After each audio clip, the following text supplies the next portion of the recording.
কোনো রাজনৈতিক সম্পৃক্ততা নেই। ফার্নিচারের দোকানে কাজ করে চালিয়ে নিতেন দুই সন্তান আর স্ত্রীর ভরণ-পোষণ। দুপুরবেলায় ভাত খাওয়ার জন্য দোকান থেকে বের হওয়াটাই যেন কাল হয়। গল্পটা চট্টগ্রামের ছাত্র আন্দোলনে 16 জুলাই সংঘাতে নিহত দোকান কর্মচারী মোহাম্মদ ফারুকের। অবশ শিশুরা জানে না আর কোনোদিনই ফিরবেন না তাদের বাবা।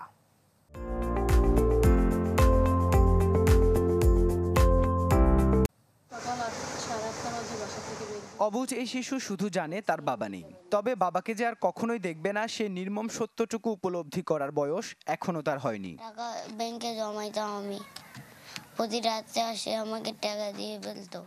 চট্টগ্রাম নগরীর লালখান বাজারের টাঙ্কির পাহাড় এলাকায় ছোট্ট এই ঘরে এক ছেলে আর এক মেয়ে নিয়ে স্ত্রীসহ বাস করতেন ফার্নিচার দোকানের কর্মচারী মোহাম্মদ ফারুক। ছাত্র আন্দোলনের 16 জুলাই নগরী মুরাদপুরে গুলিতে প্রাণ হারান তিনি। বাবার স্মৃতি যেন তাড়িয়ে বেড়ায় ছোট্ট শিশুটিকে। আমার খাবার চিপস ছিল, শুধু এটাই কিনে দিত আব্বু। আব্বুকে বলতাম, আব্বু কিনে দিত। এখন চিপস কে কিনে দেয়? কেউ কিনে দেয় না। স্বামীকে হারিয়ে দুই সন্তান নিয়ে এখন অনেকটাই দিশেহারা স্ত্রী সীমা আক্তার। গ্রামের বাড়ি কুমিল্লার চান্দিনায় স্বামীকে দাফন করলেও ছেলেমেয়ের লেখাপড়ার জন্য রয়ে গেছেন শহরে। প্রাথমিকভাবে পুলিশের পক্ষ থেকে একটি আয়ার কাজ তাকে দেয়া হলেও সেটি নিয়ে জীবনযুদ্ধে লড়া যে বড্ড অসম্ভব। একটা ফ্যামিলিতে একটা পুরুষ না থাকলে যেরকম অন্ধকার হয়ে যায়, আমার ফ্যামিলিটা সেরকম অন্ধকার হয়ে গেছে। বাচ্চাগুলো নিয়ে আমার চলাফেরা অনেক কষ্ট হয়ে যাচ্ছে।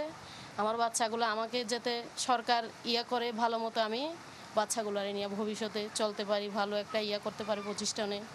আমার বাচ্চাগুলোরও যাতে একটা ভালো স্কুলে করে। ছাত্র জনতার আন্দোলনে পুলিশ আর আওয়ামী লীগ যুবলীগের বেপরোয়া গুলিতে চট্টগ্রামে প্রথম যে 3 জন শহীদ হন তার একজন এই ফারুক। তার মতো একজন নিরীহ মানুষের মৃত্যু স্তম্ভিত করেছে স্থানীয়দেরও। উনি 10 থেকে 12 বছর এইখানেই ভাড়া থাকে এবং চলাফেরা খুবই সাধারণ। ছেলে হিসাবে খুব ভালো, এটাই জানি। তবে ছাত্রলীগের গুলি থেকে আর পুলিশের গুলি থেকে মারাত্মক গেছে। বর্তমানে ফারুক ভাই ওদের ফ্যামিলির কি অবস্থা না অবস্থা, সরকারকে এটা খোঁজখবর নেওয়া দরকার। তবে দুই সন্তান নিয়ে অকুল সাগরে পড়া স্ত্রী এখনো মামলা না করলেও কঠোর বিচার চান ঘটনায় জড়িতদের। ইবেন মীর, চ্যানেল 24, চট্টগ্রাম।